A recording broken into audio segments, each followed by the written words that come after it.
When efficiency consultant Niall Walsh targeted my position as regulatory compliance manager, calling my 12 years of experience legacy baggage that needed elimination, I knew exactly what was coming. As someone who had built MedTech Solutions' entire FDA compliance framework from the ground up, I understood my value even if management didn't. You won't believe what happened next. I never expected Niall to publicly fire me without understanding that my federal licensing credentials were the only thing keeping the company legal, or that my strategic preparations would bring down a multi-million-dollar corporation within 72 hours. Sometimes when people don't appreciate what you do, the best way to show them is to let them try to survive without you. Hi everyone, welcome to Life's Changing Stories. Now let's dive into today's story. The sterile corporate environment of MedTech Solutions had become increasingly hostile over the past 6 months since the board of directors had hired Niall Walsh, a so-called efficiency consultant whose mission was to eliminate what he called process redundancies and streamline operational workflows through systematic termination of employees he deemed unnecessary for the company's continued profitability. At 41, Daphne Martinez had been working as the senior regulatory compliance manager for 12 years, building the intricate system of federal licensing, FDA certifications, and audit protocols that allowed MedTech Solutions to manufacture and distribute medical devices while maintaining full compliance with government regulations that could shut down operations permanently if violated. Daphne's role required expertise that had taken over a decade to develop, including intimate knowledge of federal compliance requirements, relationships with regulatory agencies, and the ability to navigate complex, bureaucratic processes that determined whether MedTech Solutions could continue operating legally in the highly regulated medical device industry.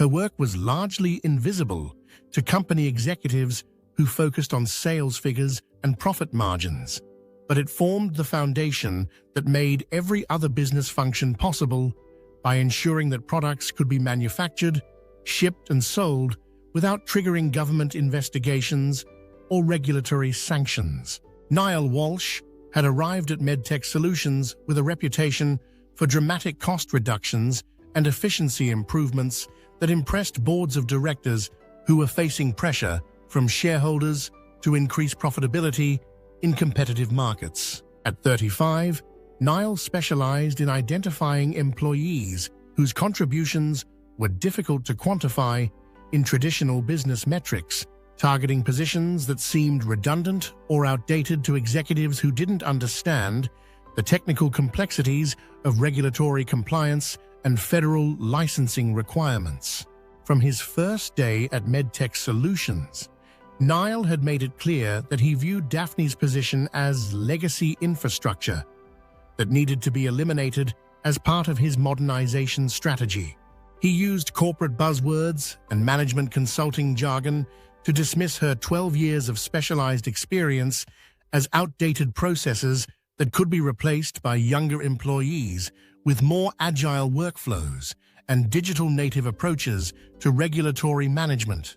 Daphne recognized immediately that Niall represented an existential threat to her career and began implementing strategic preparations that would protect both her professional reputation and the company's regulatory status if management made the mistake of terminating her employment without understanding the consequences of losing their only licensed compliance officer.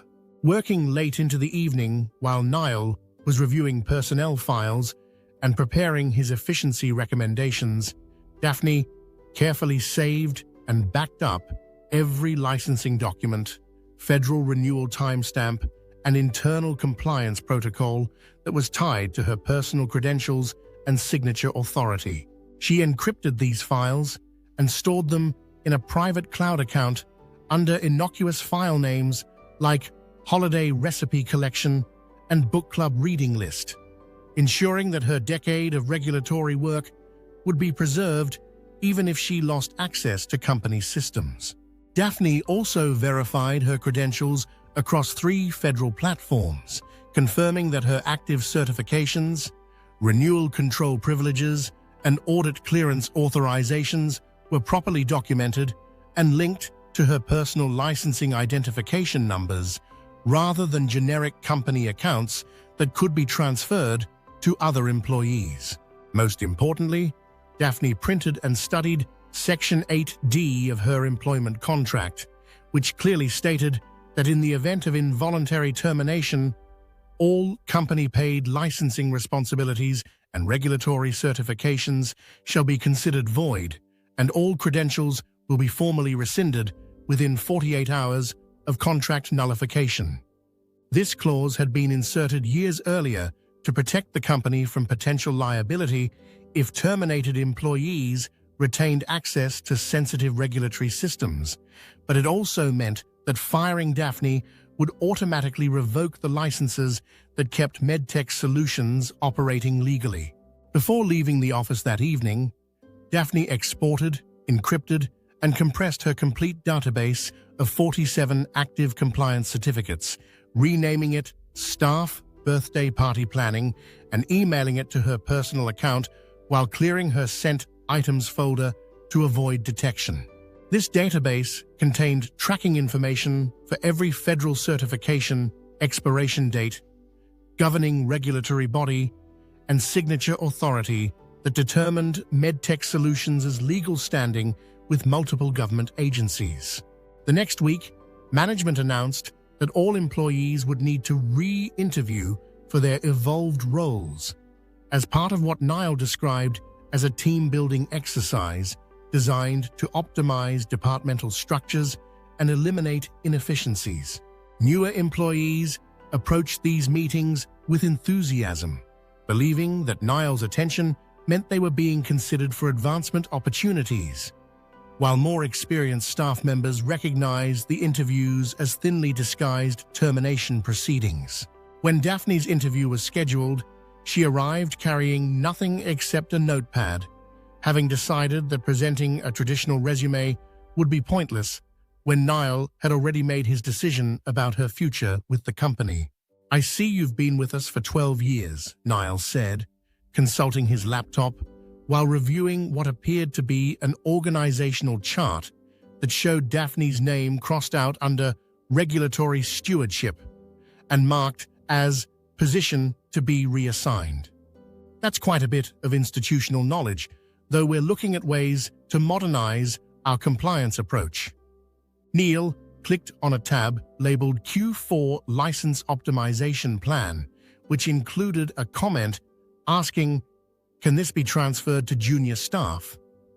Daphne understood immediately that Niall was planning to dump her responsibilities onto inexperienced employees who had no understanding of federal regulatory requirements or the potential consequences of compliance failures. Over the following weeks, Daphne watched junior analysts mocking her carefully designed compliance flowcharts, criticizing her use of color-coded tracking systems and manual timestamp verification as outdated methodologies that could be replaced by automated software solutions that they didn't understand, but that sounded more efficient and modern to management consultants focused on reducing labor costs. Gradually, Daphne found herself locked out of internal dashboards that she had designed and maintained for years, receiving access-denied error messages and instructions to contact the system administrator, a position she had effectively been performing without the official title or recognition. When she contacted HR about restoring her access privileges, they referred her back to Niall, who explained that her administrative rights had been redistributed to optimize workflow efficiency. Niall began circulating what Daphne recognized as preparation memos to senior leadership, mentioning legacy processes under review, potential staffing redundancies, and opportunities to modernize certification management through personnel adjustments that would reduce operational costs while maintaining regulatory compliance through more efficient resource allocation. When Niall informed Daphne that her administrative access to the federal licensing dashboard had been transferred to Katie Sullivan, a junior analyst who had been hired just 6 months earlier and was still learning basic regulatory terminology, Daphne smiled politely and nodded while privately logging into a shadow administrator panel that she had never revealed to anyone, and immediately revoking Katie's access credentials before she could cause irreversible damage to their federal compliance status.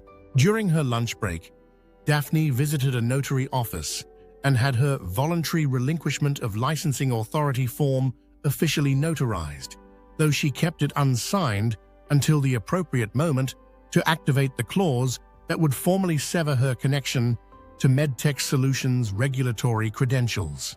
On Monday morning, during Niall's weekly operational momentum meeting, he publicly announced, without warning or prior discussion, Daphne Martinez's position has been eliminated as part of our efficiency optimization initiative.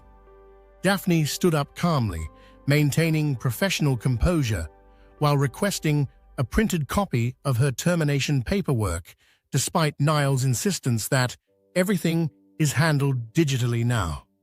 She walked out of the conference room carrying a signed and witnessed termination document that would trigger Section 8D of her employment contract within 24 hours. That evening at 7:31 p.m., Daphne received an automated confirmation email stating that her regulatory authority over 47 specific license numbers had been formally relinquished per contractual obligation, and that all dependent entities would be marked non-compliant within 24 hours unless alternative authorization could be established through proper federal channels. The next morning, MedTech Solutions' procurement department attempted to confirm a shipment of critical medical components, but received a cannot fulfill order response due to inactive regulatory license. Within hours, logging errors, failed system connections, and rejected data submissions to the FDA's compliance portal began cascading throughout the company's operations. The internal licensing dashboard exploded with red warning alerts, inactive status flags, and orphaned credentials that no one understood how to reactivate or replace.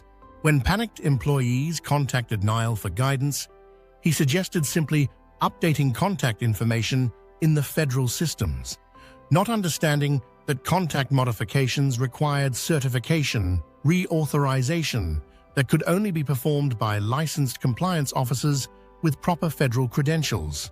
Renee Thompson, a mid-level compliance analyst, tried to explain to Niall that credential updates require reauthorization protocols, and Daphne was the only officer with signature authority across all our active regulatory verticals. The re-registration process typically required 4 to 6 weeks of federal review and approval, assuming all documentation was properly submitted and accepted on the first attempt. Niall attempted to access Daphne's former administrative accounts through brute force login attempts, which triggered automatic security protocols that blacklisted his IP address and generated incident reports in the company's internal audit logs that would eventually require explanation to federal investigators. By lunchtime on Wednesday, senior management was sending increasingly panicked messages asking, "Can we get Daphne back immediately? And who authorized this termination?" without reviewing regulatory dependencies.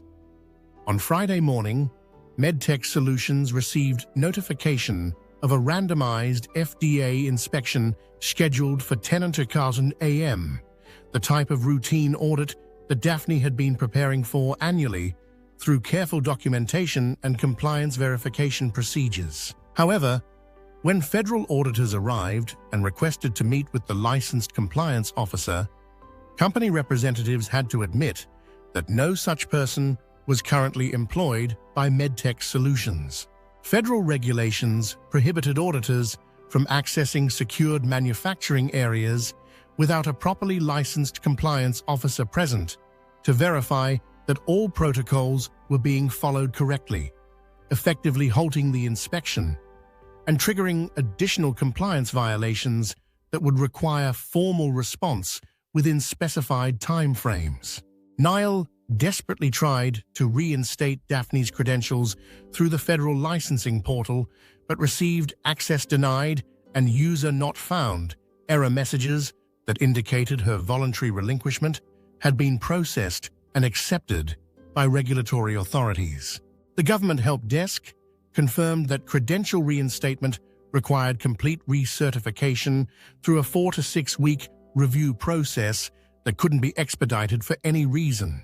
Company executives finally realized that Daphne had been the irreplaceable linchpin holding their entire regulatory framework together, and that eliminating her position was equivalent to removing a load-bearing wall from a skyscraper while people were still inside the building.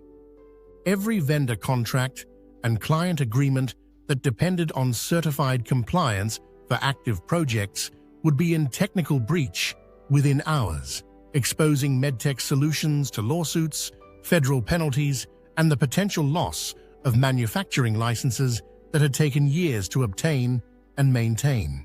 When CEO Harrison Blackwell returned from his executive retreat, he discovered 3 unread, urgent compliance emails and a voicemail about a non-compliance catastrophe that had developed during his absence. He entered the operations center to find manufacturing frozen, vendor shipments halted, federal inspections failed, certifications invalid, clients threatening lawsuits, and revenue projections flatlined due to the company's inability to fulfill existing orders or secure new contracts. Harrison discovered that Niall had fired Daphne Martinez, whose name appeared as the authorized signatory on every single one of their suspended vendor agreements and invalid regulatory certifications. "Get her back immediately," Harrison ordered Niall. "Pay her whatever she wants, double her salary, give her stock options. I don't care what it costs." "I don't think she'll come back," Niall admitted, finally understanding the magnitude of his mistake.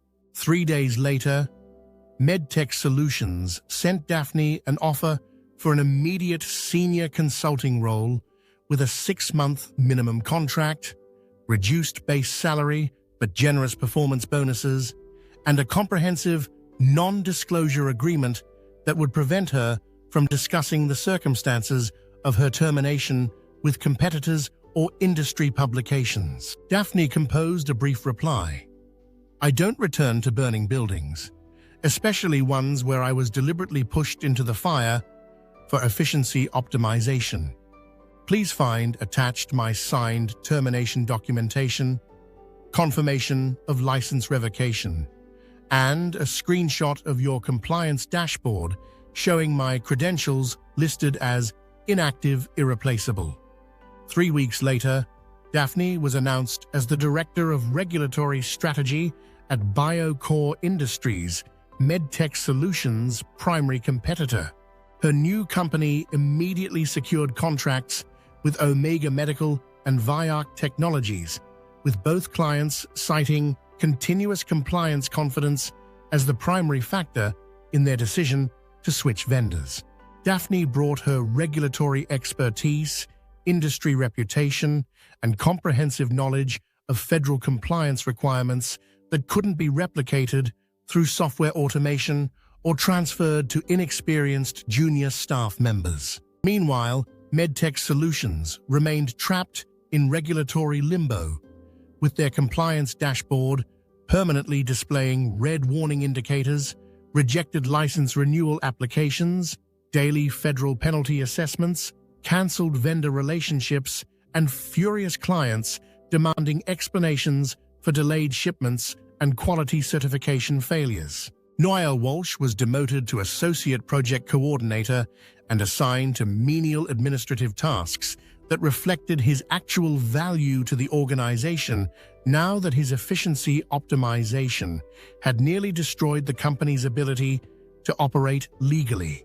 From her new corner office with panoramic windows and a premium espresso machine, Daphne could monitor industry compliance databases that showed MedTech Solutions flagged as non-compliant, with license status listed as pending review, and audit failures under federal appeal processes that could take years to resolve. A handwritten note taped to Daphne's computer monitor read, "In case they ever forget who held the licenses," serving as a daily reminder that some expertise cannot be replaced by corporate buzzwords or efficiency consulting, and that the most important work is often the least visible until it disappears and takes everything else down with it.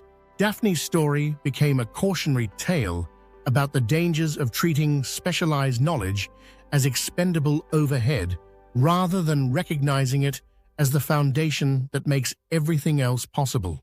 Her strategic preparations and professional expertise had protected her from corporate short-sightedness, while ensuring that the company that undervalued her would face the full consequences of their decision to prioritize cost-cutting over competence, regulatory compliance over quick profits, and consultant recommendations over institutional knowledge that had been built through years of careful work and federal relationship building. Sometimes the most devastating form of workplace justice comes not from dramatic confrontations or public vindication, but from the quiet satisfaction of watching incompetent decision-makers discover that the person they dismissed as redundant was actually the only thing standing between their company and complete regulatory collapse. We hope you enjoyed today's story of love, life, and betrayal. For more free stories and entertainment from our channel, please hit the like button and don't forget to subscribe with notifications.